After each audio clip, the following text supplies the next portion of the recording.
Hello hello मेरे प्यारे प्यारे दोस्तों, आपका मेरे चैनल में स्वागत है।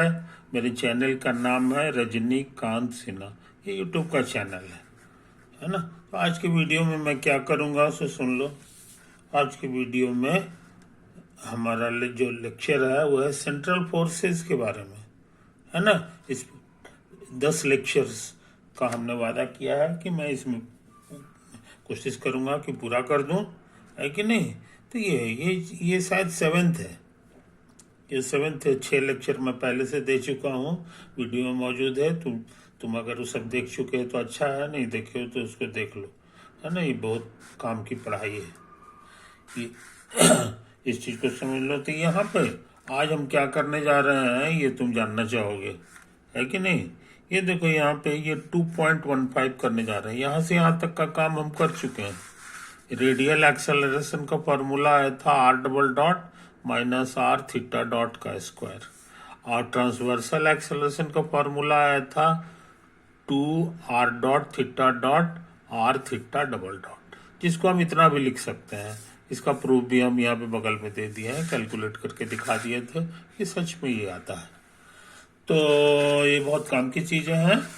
अब यहाँ उससे आगे बढ़ने जा रहे हैं। याद रखो, ये जो पढ़ाई किए थे इसमें जो कर्व होता था वो कर्व प्लानर कर्व होता था। इस चीज को भूलना नहीं चाहिए। देखो यही था 2.114 में जो है ये एक्स वाई प्लेन में था, है ना। तो ये दोनों चीजें जो होती हैं एक्स वाई प्लेन में जब कर्व रहता है ना, तो उसमें सिर्फ ये दो ठो हम लोग निकालते हैं, एक रेडियल डायरेक्शन में एक ट्रांसवर्सल डायरेक्शन में। यही ट्रांसवर्सल डायरेक्शन है कि नहीं। लेकिन यहाँ पे आज़ादी है। तुम्हारा कर्व जो है वो प्लानर हो ये कोई जरूरी नहीं है, कर्व इन स्पेस। इसीलिए इसके फोटो में जो है हमने तीनों एक्सिस बना दिया है। ये एक्स एक्सिस है, वाई एक्सिस है, जेड एक्सिस। हालांकि प्रूफ में जो है इसकी कोई जरूरत नहीं है। ये let A B A point on the curve from which arcual distances are measured. इसी कर्व पे एक पॉइंट है ये, यहीं से हम लोग आर्क्वल डिस्टेंस मेजर करेंगे। यानी ए से पी तक हमारा जो आर्क है ये एस कहलाएगा, एस कहलाएगा, है कि नहीं। आप पी पोजीशन वेक्टर है। Suppose A particle moves on the curve. अब कोई पार्टिकल है जो इस कर्व पे मूव कर रहा है, ये कर्व इन स्पेस है। तो यहाँ पे टेंजेंट का जो है यही हमारा टेंजेंशियल डायरेक्शन हो गया। और यहीं पे ये जो डायरेक्शन है ये नॉर्मल नहीं कहना चाहिए, प्रिंसिपल नॉर्मल, प्रिंसिपल नॉर्मल हो गया। और इनसे बना हुआ जो प्लेन हो जाएगा, इसका फोटो नहीं बनाया, इसी का नाम हम देते थे ऑस्कुलेटिंग प्लेन। Osculating plane. तो ऑस्कुलेटिंग प्लेन में ही जो है टी और एन होता है। नेक्स्ट, यहाँ पे जो टेंजेंट होगा ये भी ऑस्कुलेटिंग प्लेन में है कि नहीं। ये हो गया। और यहाँ पे इससे 90 डिग्री का एंगल बनाता हुआ जो लकीर है इसी का नाम है प्रिंसिपल नॉर्मल। समझे कि नहीं। अब हम इसका वेलोसिटी निकालना चाह रहे हैं। तो पार्टिकल का वेलोसिटी का डेफिनेशन ही है ये जो पोजीशन वेक्टर आर है, यानी यहां से यहां वाला जो वेक्टर आर है इसका रेट ऑफ चेंज यानी डी बाई डी टी वही वेलोसिटी कहलाता है। वेलोसिटी को वो भी वेक्टर है वेलोसिटी, तो उसका भी नाम दे देंगे। ये देखो वेक्टर भी at B is given by इतना, ये डेफिनेशन है, इसमें कोई दिमाग लगाने की चीज नहीं है। अच्छा, अब इसको जो है ना हम चेन रूल की मदद से लिख रहे हैं। तो चेन रूल से यहाँ डी टी को हटा के डी एस लिख दिया, तो ऊपर भी लिखना होगा। ये हो गया, है कि नहीं। ये चेन रूल ही कैलकुलस का कहना है कि ये सही है। अच्छा, तो ये किसी भी चीज में डी बाई डी टी रहता है तो उसको शॉर्ट में लिखने का तरीका है कि बुंदा लगा दो। तो हमने बुंदा लगा दिया, एस डॉट। अच्छा, अब इसको देख लो, इसको उतार दिए हैं। और ये तुम्हारा सीखा हुआ चीज है, D R by D S. Serret formula तुमको सिखा चुके हैं, समझे कि नहीं। ये देखो यहाँ पे तुम्हारा लिखा हुआ है कि नहीं। ये देखो ये 2.14 है, उससे भी पहले की जो पढ़ाई है उसमें तुम देख लो, ये तीनों फॉर्मूला मेरा किया हुआ है। तो dt/ds जो होता है वो कप्पा n होता है, समझे कि नहीं। तो हमने यही फॉर्मूला लगा दिया, ये कप्पा n लिख दिया। ये जो मेरा था, नहीं dr/ds जो है ये फॉर्मूला नहीं लगा रहा है, ये लगा रहा है, ये t हो जाता है simply, t for unit tangent, T unit tangent हो गया, है कि नहीं। ये तो हो गया dr/ds। और इसको तुम ऐसे भी समझ सकते हो, ये t है और प्लस 0n, है ना, 0n मैंने 0 वेक्टर हो गया, तोड़ेंगे तो यही चीज आ जाएगा। फायदा क्या हुआ सो समझ लो, तुमको बता दिए टी का जो कोफिशिएंट होता है इसी का नाम है टेंजेंशियल वेलोसिटी, टेंजेंशियल वेलोसिटी। और ये जो टुकड़ा होता है ये कहलाता है नॉर्मल वेलोसिटी या principal normal velocity, normal velocity के नाम से मशहूर है, समझे कि नहीं। तो टेंजेंशियल वेलोसिटी पूछेंगे तो शॉर्ट में कहोगे एस डॉट, और नॉर्मल वेलोसिटी कहेंगे तो ये वाला 0 हो जाएगा। यानी इसको नॉर्मल वेलोसिटी नहीं होता है, सिर्फ टेंजेंट के डायरेक्शन में वेलोसिटी होता है कि नहीं। तो वेलोसिटी का इसीलिए हमेशा फोटो बनाते रहे तुमको कि वेलोसिटी जब भी रहेगा वो टेंजेंशियल ही होता है कि नहीं। एक्सेलरेशन में ये खूबी नहीं है, एक्सेलरेशन में दोनों कुछ ना कुछ होगा, समझे कि नहीं। ओके, तो इस बढ़िया चीज को समझ लो। Here acceleration A of A particle is given by, अब एक्सेलरेशन का डेफिनेशन पता है, ये होता था dr/dt, ये होता है dv/dt। ये r के जगह v में d/dt लगा दोगे तो एक्सेलरेशन हो जाता है कि नहीं, डेफिनेशन है। अच्छा, अब v कितना है मेरा निकाला हुआ है, v is S dot T, S dot T. अब ये दो चीज का प्रोडक्ट है, इसका डेरिवेटिव निकालना है ना, तो प्रोडक्ट रूल लगा देंगे। तो प्रोडक्ट रूल लगाओगे तो यहां से यहां तक तो मिलेगा वही पुराना चीज, पहिलका का डेरिवेटिव इंटू टी, अब प्लस एस डॉट उतार दो, अब ये टी का डेरिवेटिव ये समय के रिस्पेक्ट में, समझे कि नहीं।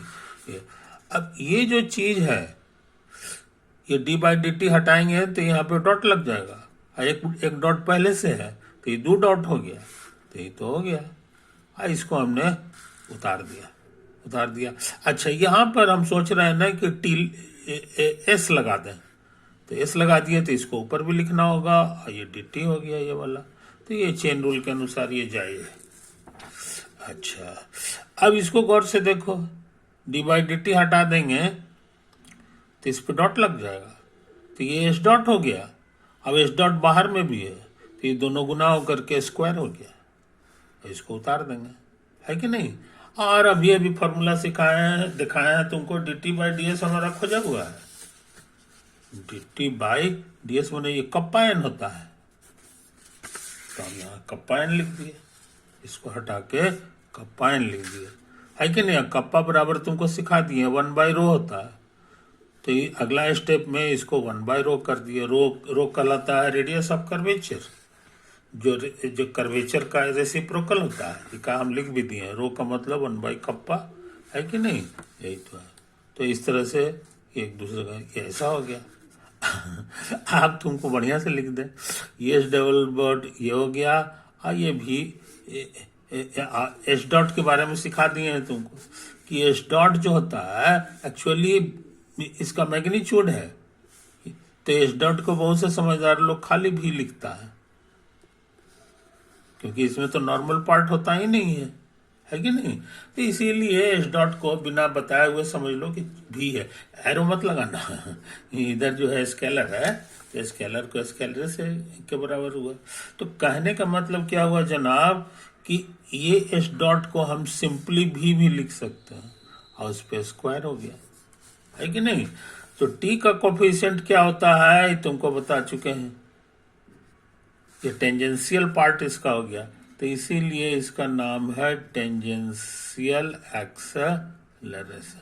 और इसका उल्टा एन का जो कोफिशिएंट होगा यही कहलाता है नॉर्मल पार्ट, या प्रिंसिपल नॉर्मल पार्ट जो है ऑफ नॉर्मल एक्सेलरेशन। तो अच्छे लड़के इसको नहीं भूलते हैं, अच्छे लड़के नहीं भूलते हैं, है कि नहीं। तो ये जो एक्सेलरेशन का फॉर्मूला आया, इसका एक्सेलरेशन का ये tangential part S double dot हो जाता है कि नहीं। एस डबल डॉट को तुम चाहो तो ऐसे भी लिख सकते हो, D by D T of S dot, और एस डॉट को हम शॉर्ट में भी लिखते हैं, तो ये भी हो गया। तो कहने के माने ये सब जो है कुछ भी लिख सकते हो, ये सब तुम्हारा टेंजेंशियल एक्सेलरेशन है। और नॉर्मल एक्सेलरेशन का फॉर्मूला निकाल चुके हैं, वी स्क्वायर बाई रो। तो अच्छे लड़के इसको भूलते नहीं है, हालांकि तुमको सिखाए हैं कि ये हम चूंकि ये स्पेस की बात कर रहे हैं, हमारा कर्व इन स्पेस है, तो हमको तीनों लिखना चाहिए। हमारा कर्व इन स्पेस की बात हम लोग कर रहे हैं, तो इसमें टी एन और बी तीनों के का जिक्र होना चाहिए। तो यहाँ तो फॉर्मूला में बी आया नहीं है, तो इसे 0 टाइम्स बी कर दो, यानी बाई नॉर्मल के डायरेक्शन में, बाई नॉर्मल के डायरेक्शन में कोफिशिएंट 0 है, समझे कि नहीं। ये गलत छप गया जी, ये वेलोसिटी नहीं है, ये हमारा एक्सेलरेशन की काम कर रहे हैं, का नॉर्मल एक्सेलरेशन। अच्छा, बाय नॉर्मल एक्सेलरेशन 0 हो जाएगा, लिखा नहीं है मगर अंडरस्टूड हो गया, है ना। तो यही चीज है, इसमें तो इसमें भी बाय नॉर्मल वेलोसिटी 0 का लाएगा, बाय नॉर्मल, बस सिर्फ इसको टेंजेंशियल होता है। अब एक्सेलरेशन में आएंगे तो बाय नॉर्मल 0 हो जाएगा, खाली ये बाकी दोनों कुछ न कुछ होगा, बाकी दोनों कुछ न कुछ होगा। तो ये खतरनाक चीज तुम सीख चुके हो, ये खतरनाक चीज तुम सीख चुके हो, है कि नहीं। तो अच्छे लड़के इन छोटी छोटी बातों को याद रखते हैं। ये तो इसकी ये फॉर्मूला की विशेषता ये है कि इसमें बहुत छोटे सिंपल फॉर्मूला है ना, एकदम पतला फॉर्मूला है, तो काम करने में आसानी होती है, काम करने में आसानी होती है, समझे कि नहीं। ओके ओके, तो ये देखो यहाँ पे, अब हम अगला सेक्शन करने जा रहे हैं 2.16। इस बार कर्व हमारा कोप्लानर है, समझे कि नहीं। इस चीज को समझ लो, इस चीज को समझ लो, समझे कि नहीं। कोप्लानर एक ही प्लेन में है, माने ये एक्स वाई प्लेन समझ लो, यही चीज है। और कोप्लानर है, let A B A point on the curve from which arcual distances are measured. अच्छा, यही कोप्लानर पर का फोटो है, यही वाला टना लकीर जो है, इसी पर पार्टिकल घूम रहा है कि नहीं, यही चीज है। और ए का फोटो इसमें शो नहीं किया गया है, इसी पर कहीं पे पॉइंट होगा, यहाँ पर जैसे ये था, है कि नहीं, हम सब में बनाते थे, तो इसमें छूट गया है, यही भी समझ लो, ये तुम्हारा ए पॉइंट। अच्छा, और let P be the position of the particle at time T. अब पार्टिकल इसी पे चल रहा है, तो जिस समय ये पार्टिकल यहाँ पे था उस समय टाइम हुआ था टी, टी हुआ था, समझे कि नहीं। यही कहानी है, यही कहानी है। तो तुमको और समय बीतेगा थोड़ा सा, ये ओपी हमारे लिए आर है, ये पूरा वेक्टर हमारा आर है, ये लिखा हुआ है यहाँ। Let P dash be the position of the particle at time T. अब टाइम थोड़ा सा बढ़ेगा तो ये पार्टिकल यहाँ पहुंच गया, तो उस समय इसका position vector R plus delta R, समझे, ये यहाँ लिखा हुआ है, यही हमारा लिखा हुआ। हाँ, यहाँ पर टाइम क्या हुआ है सो समझ लो, टाइम यही वाला हुआ है, टी इसका था ना, time T plus delta T हो गया, ये स्केलर है, समझे कि नहीं, ये तो कहानी है। अच्छा, तो ओ से पी वेक्टर जो मिलाओगे यही तुम्हारा कहला जाएगा आर प्लस डेल्टा आर। और ये जो वेक्टर है ये तुम्हारा आर कहलाएगा, क्योंकि इसका पोजीशन वेक्टर ये है। समझे कि नहीं? तो यहां पर बढ़िया चीज समझ लो, यहां पर एक बढ़िया बात समझ लो, ये एक ट्रायंगल बन गया, ये एक शैडो किया हुआ ट्रायंगल है। और यहां पर एक चीज और बन रहा है, ये इतना सा जगह छूट गया है ट्रायंगल में, इतना सा जगह मिला दोगे तो ये शायद ट्रायंगल नहीं कहलाएगा, ये सेक्टर कहलाएगा। क्या कहलाएगा? सेक्टर कहलाएगा। तो sectorial area OP P dash, ये पी डैश नाम दिया, ओपी पी डैश, और triangle O P P dash, ये दोनों सेम नहीं है, लेकिन ये करीब करीब बराबर है। जैसे पी डैश को इसके बहुत करीब ले आओगे तो ये वाला पार्ट छोटा होना शुरू करेगा, ये हल्का जो उजला है ये छोटा होना शुरू होगा, तो होते होते खत्म हो जाता है। तो कहने का माने लिमिटिंग केस में एज ये डेल्टा एस जो है ये थोड़ा सा जो पीपी डैश का, as PP dash approaches P, है ना, ये अप्रोक्सीमेशन जो है इक्वल टू में बदल जाता है, इक्वल टू में बदल, तो अब ये चीज को समझ लो। अच्छा, अब रह गई बात ट्रायंगल का एरिया निकालना। तो ट्रायंगल का एरिया निकालना आसान है, तुमको पता है, एक क्रॉस पढ़े हो, ये वेक्टर ए है और ये वेक्टर, इसको ऐसे ऐसे इसके पैरेलल खींचो, इसके पैरेलल, तो पैरेललोग्राम बन गया। तो एरिया ऑफ पैरेललोग्राम, पैरेललोग्राम को शॉर्ट में ऐसे लिखते हैं, ये वेक्टर पढ़े हो, ये दोनों के क्रॉस जो होता है ना, एक क्रॉस भी उसी के मैग्नीट्यूड के बराबर हो जाता है। एक क्रॉस बी नाम का जो वेक्टर है उसका मैग्नीट्यूड के बराबर होता है, समझे कि नहीं? तो ये, लेकिन अगर हम ट्रायंगल की बात करेंगे, यहां पैरेललोग्राम के जगह यहां पर ट्रायंगल लिख दो, ए और बी से बना हुआ जो ट्रायंगल है इसका एरिया पूछेंगे तो ये पैरेललोग्राम का आधा हो जाता है, तो यहां हाफ भी लिखना होगा। तो ये ट्रिक याद रखो, दो वेक्टर अगर मालूम है तो उसका क्रॉस करके मॉड निकाल दो, आधा कर दो, तो उससे बना हुआ जो ट्रायंगल है उसका एरिया मिल जाता है। तो उस हिसाब से जो है ना, ये जो हमारा ट्रायंगल था उसका एरिया हो जाएगा हाफ। एक वेक्टर हमारे लिए आर है क्रॉस, दूसरा वेक्टर हमारा ये आर प्लस डेल्टा आर, और उसका मैग्नीट्यूड मॉड लगा दो, कोई दिक्कत नहीं। अब हम थोड़ा सा यहाँ पे लिख रहे हैं, हाफ उतारेंगे, मॉड उतारेंगे, और ये क्रॉस दोनों से होगा, यहाँ प्लस न है, ये दोनों में आर से क्रॉस हो जाएगा, तो आर क्रॉस आर, और ये हो जाएगा आर क्रॉस डेल्टा आर। लेकिन तुम पढ़े हो, ये फॉर्मूला वेक्टर में पढ़े हो कि एक क्रॉस से जीरो हो जाता है, तो उस हिसाब से ये जीरो हो गया, ये जीरो और plus R cross delta R, ये मॉड है, तो जीरो में जोड़ोगे तो इतना ही रह जाएगा, तो modulus R cross delta R, समझे? अच्छा, अब सुनो, आर क्रॉस डेल्टा आर के बारे में तुम सीखे, देखो आप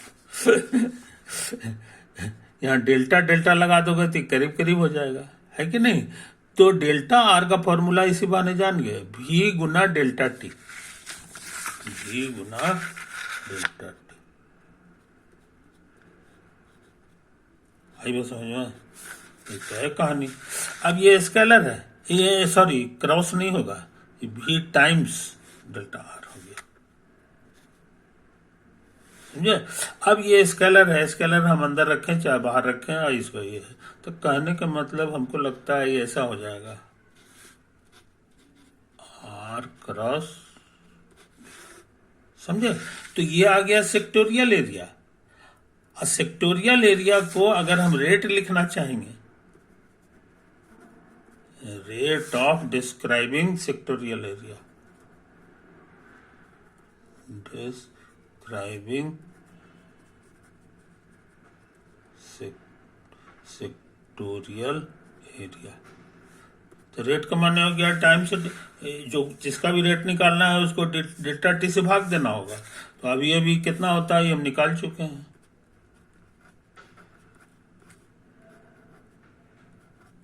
और क्रॉस डेल्टा टी से भाग देंगे। तो डेल्टा टी से भाग दोगे तो ये स्केलर है, कट जाएगा, तो तुमको बहुत छोटा सा चीज मिलेगा, आर क्रॉस, तो बहुत इंपॉर्टेंट चीज सीख लिए, rate of describing sectoral area. इसी को बहुत से लोग शॉर्ट में बोलते हैं एरियल वेलोसिटी, एरियल वेलोसिटी, इतना लंबा चौड़ा नहीं कहेंगे, शॉर्ट में कहेंगे। तो एरियल वेलोसिटी का फॉर्मूला मालूम हो गया, एरियल वेलोसिटी का फॉर्मूला यही तो यहाँ लिखा हुआ है, it follows that areal velocity of the point A about O, O के अबाउट सारा खेल हो रहा है, इसी के अबाउट, समझे।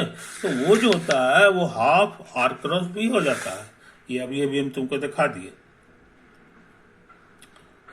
अभी हम ये मैग्नीट्यूड हो गया है कि नहीं। तो एरियल वेलोसिटी पूछेंगे तो मैग्नीट्यूड हटा के वेक्टर रहना, तो इसको ऐसा करते हैं, इसको अभी नहीं ऐसा लिखते हैं, बस इसी की मदद से हम लोग लिख देंगे देयरफॉर एरियल वेलोसिटी बराबर हाफ, अब मॉड तोड़ नहीं लिखेंगे, सिर्फ ये हो गया, वेलोसिटी माने वेक्टर हो गया, ये वेलोसिटी है ना, तो ये तो हम लिखे हैं, यही हम लिखे।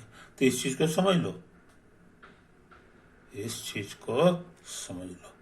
तो यहाँ तक काम कर चुके हैं, अब इससे आगे क्या होगा इसके बारे में हम थोड़ा सा अगले पेज में डिस्कस कर रहे हैं, है कि नहीं।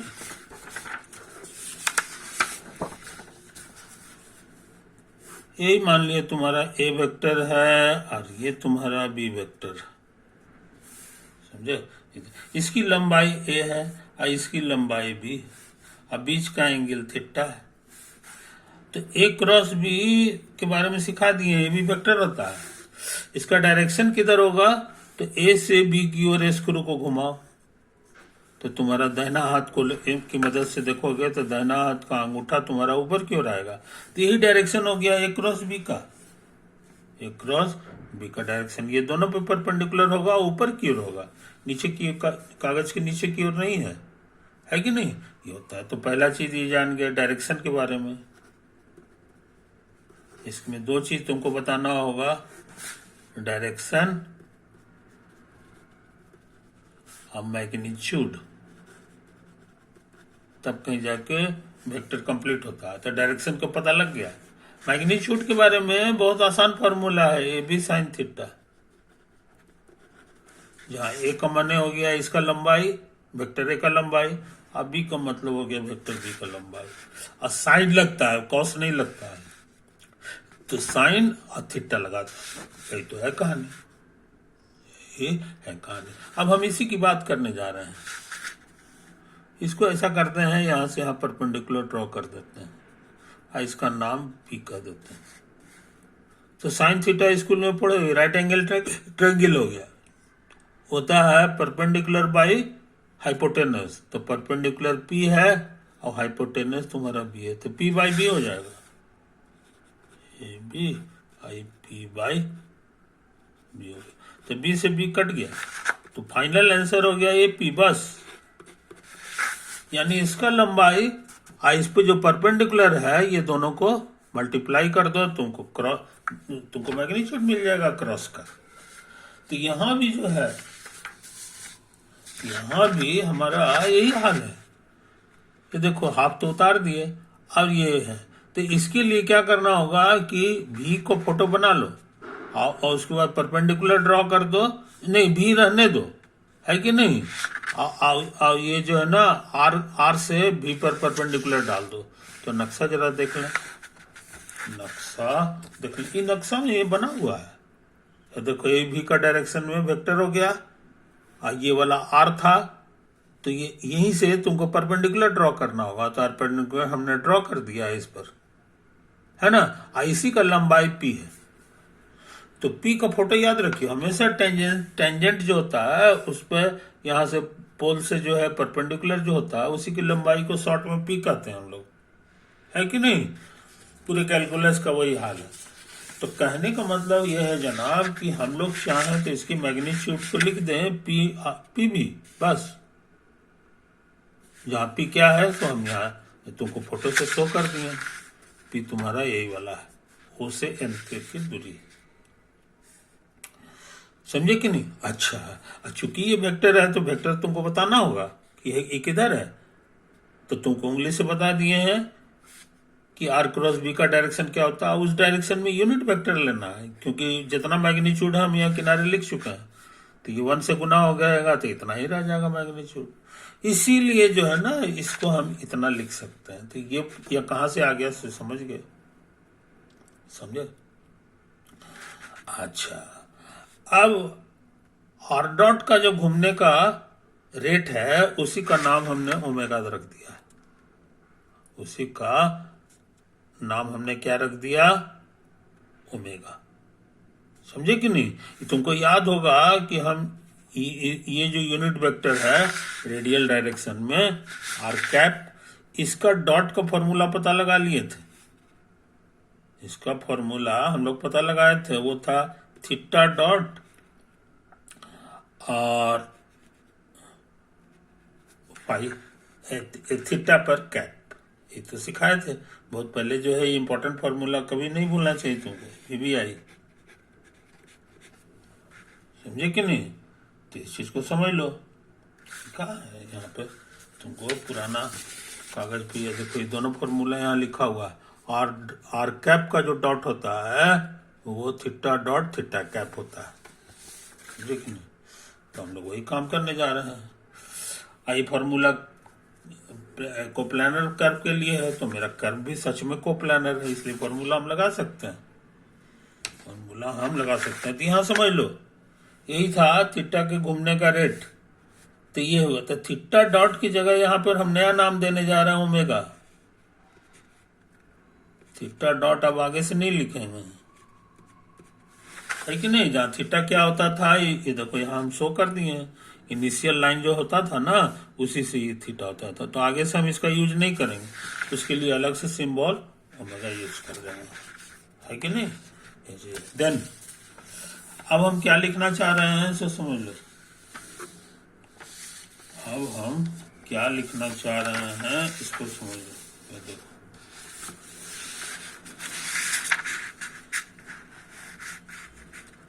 देन अब हम इसको कैलकुलेट करना चाह रहे हैं कि ये कितना होगा, है ना। तो हमने इसको उतार दिया। अच्छा, आर को हम ऐसे लिख सकते हैं, इसका मैग्नीट्यूड और इसके डायरेक्शन में यूनिट वेक्टर, है कि नहीं। इसका इस्तेमाल बहुत बार किए हैं। अभी को छोड़ दिए और इसको उतार दिए, ये वाला। अभी कितना होता है मेरा खोजा हुआ है, R dot R cap plus R theta dot omega theta cap. देखो यहाँ पे तुमको पहले ही से हम सिखा चुके हैं। देखो ये तो है, ये देखो भी का formula R dot R cap plus R theta dot theta cap. तो थीटा डॉट का नया नाम हम लोग दिए हैं ओमेगा। डॉट की जगह हम लोग नया सिंबल यूज कर रहे हैं, क्या लिखा है, थीटा डॉट अब नहीं लिखेंगे, ओमेगा लिखेंगे। तो ये वाला फॉर्मूला हम लोग यूज कर दे रहे हैं, यही फॉर्मूला हम लोग यूज कर दे रहे हैं, है कि नहीं। तो बी का हमारा पुराना फॉर्मूला यहाँ पर आर डॉट आर कैप अब प्लस आर थीटा डॉट मेरा ओमेगा हो गया है, और थीटा कैप ये देखो आर ओमेगा और थीटा कैप, ठीक है। अच्छा, अब यहाँ पे बढ़िया से समझ लो। अब ये जो वेक्टर है, ये जो जोड़ वाला वेक्टर है, ये क्रॉस कराना है। तो क्रॉस कराओगे तो यहाँ से तुमको आर क्रॉस आर से भी भेंट होगा, और प्लस यहाँ पे भेंट हो जाएगा तुमको आर कैप थीटा का, इससे भी भेंट होगा। यहाँ पे कुछ लिखाएगा स्केलर, लेकिन तुम पढ़े हो कि ए क्रॉस ए 0 होता है, तो ये कुल मिला के 0 होने वाला है, और 0 इसमें जोड़ेंगे तो सिर्फ यही बच जाएगा। तो कहने का मतलब क्या है जनाब कि यहाँ पे तुमको मिलने जा रहा है हाफ ये आर और आर गुना हो के आर स्क्वायर ओमेगा और R cap cross theta cap. Vector vector वाला पार्ट ये है। आर कैप और थीटा कैप के बीच का एंगल ये होता है। तो इसका लेंथ पूछेंगे तो कहोगे ये 1 है, इसका भी 1 है, और साइन और परपेंडिकुलर होता है तो 90 डिग्री, यही तो इसका मैग्नीट्यूड होगा। साइन 91 होता है, तो 1 गुना 1 गुना 1 कुल मिला के 1 है, तो ये यूनिट वेक्टर है। और किधर ये डायरेक्शन है, तो ये ऊपर की ओर है कि नहीं। तीन डायरेक्शन यहाँ बता दिए हैं कि इसका डायरेक्शन सेम है। ये आर क्रॉस भी का डायरेक्शन हो गया, तो ये तो हम लिखे हैं unit vector in the direction of R cross भी। समझे कि नहीं। तो बहुत इंपॉर्टेंट। इसको जो कहते हैं उतार देंगे हाफ आर स्क्वायर ओमेगा। समझे। तो बहुत इंपॉर्टेंट चीज हम लोग सीखे हैं। और ये क्या चीज था सो समझ लो। ये जो है तुमको भूलना नहीं चाहिए था, ये तुम्हारा था एरियल वेलोसिटी। ये हाफ इतना जो है तो एरियल वेलोसिटी का मैग्नीट्यूड अब जान गए, डायरेक्शन तो जानिए गए, एरियल वेलोसिटी का मैग्नीट्यूड यही वाला आया है। समझे कि नहीं। ये हाफ के साथ है, इसका जो मैग्नीट्यूड है, मैग्नीट्यूड ऑफ एरियल वेलोसिटी में हाफ लिखा हुआ है, तो हमको हाफ छोड़ना नहीं है, हाफ को रहने देना है। समझे। तो एरियल वेलोसिटी का जो मैग्नीट्यूड है उसी का नाम हम लोग देते हैं h/2। पूरी दुनिया में ये नाम मशहूर है। समझे। Aerial velocity of point P about O जो है वही कहला जाएगा, उसका मैग्नीट्यूड कहला जाएगा h/2। इसमें वेक्टर खत्म हो गया। समझे। तो ये जो तुम्हारा यहाँ पर आ रहा है अभी के पढ़ाई के अनुसार, ये जो है वो सिर्फ इतना सा आ रहा है, हाफ आर स्क्वायर ओमेगा। तो h/2 जो है बराबर हो गया हाफ